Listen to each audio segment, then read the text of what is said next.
Product not yet rated.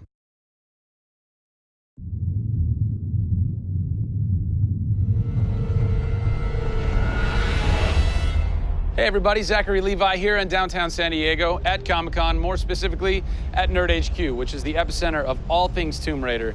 The anticipation is building as the team from Crystal Dynamics continues to say that this could be the game of their careers. Today we're going to dig a little bit deeper into the story with some of the key writers and designers who are brave enough to tackle the origin stories of Lara Croft.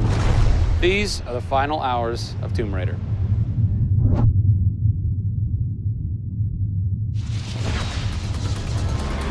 We're in downtown San Diego. We're at Nerd HQ. Fans, the public, will get to play the game for the first time ever. Are you nervous? This is the most nervous time of the entire game. This is huge for us. This is the first time we're giving anybody the opportunity to put their hands on the game. It's not finished yet. It's hard to send it out into the world like that. It's a little young, it's a little fresh. When you put it in the public's hands, you're getting a very raw, unfiltered, like, hey, this is what we love and this is what we don't. You'll start to read about it now. You'll start to see it online. You'll start to get people's perspectives.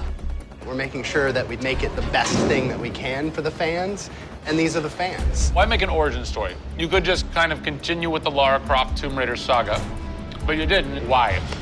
We didn't start with the idea of doing an origin story, actually. We started with the idea of doing something fresh. There haven't been very many games that have the opportunity to go back and tell a true origin story. There is very few games like this. In the history of the Tomb Raider franchise, there has not been a female lead writer until now, Rhianna Pratchett. For me, I didn't think of it like we needed a female writer to do that. Rhianna just nailed it. Rhianna Pratchett. Yep. Does it take a woman to know a woman? It probably helps, but I don't kind of think about it as much as everyone else does. So I tend to think of myself as being a writer first. There is some of me in her, absolutely. She's very bookish, she's very in her head. I went to public school, I actually learned archery. Camilla did as well, I heard. We bring up our ladies properly. And I genuinely studied Egyptology. I wanted to be an Egyptologist. No way. You know, I've always been a huge fan of kick-ass females. I mean, I grew up on Terminator and Aliens. Yeah. You know, fighting aliens in the future. I thought that was what girls did. It's great to be here at Comic-Con. This is my first time. People are really responding to this kind of new Lara. The fans have been great. They've been very supportive. I want to kind of live up to their expectations. I grew up going to fantasy and science fiction conventions. Now here I am looking at a Tomb Raider poster on the side of a building for a Tomb Raider game I have written. Can't quite process that, but it's very cool. Lara's actions affect her character and her emotional state, and so the first kill for us was a big thing.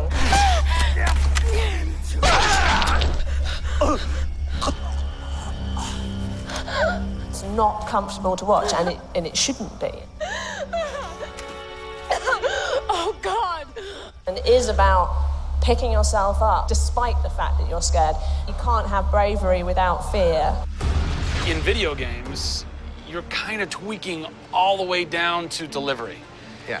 Blessing or curse. Games development can be quite harsh on narrative. You know, you can lose levels or characters. You have to be amazingly flexible. When is the script finally finished?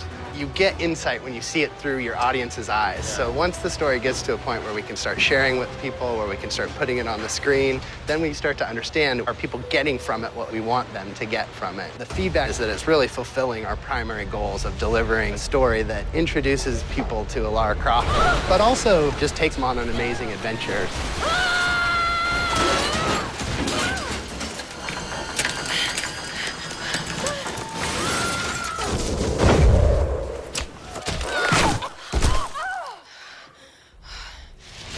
John Stafford, you're kind of the dialogue. Typist, word monkey. The words that you've been speaking for so long Yes. are from this everything man. that I've been through that's been extremely emotionally draining and painful, I have him to blame for. So we'll have words later about it. What were the challenges stepping into the heart and mind of a character like Lara Croft, who we've known for quite some time? Yes. Players' expectation is. You want to just jump right in, guns blazing? Controller, I'm awesome. I'm awesome. We want that. That's what video games basically allow gamers right? to feel. I am awesome.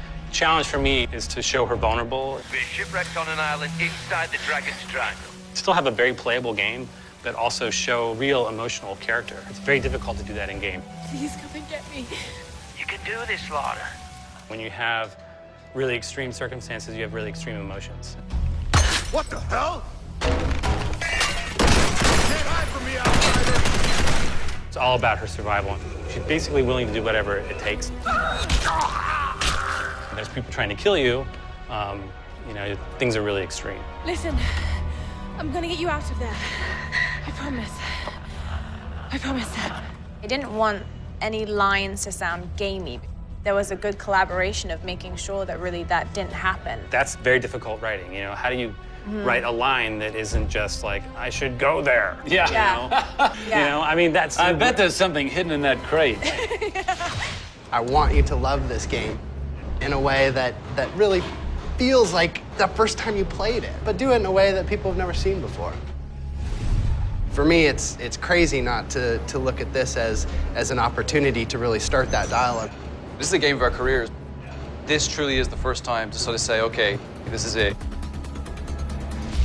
Well, now that we know a bit more about what it takes to reimagine an icon from the ground up, we're headed east to go behind the sounds of Laura's journey, a journey that is heightened and shaped by cinematic score and sound design. I hope to see you on the next episode when we talk to who's behind what we're hearing in Tomb Raider.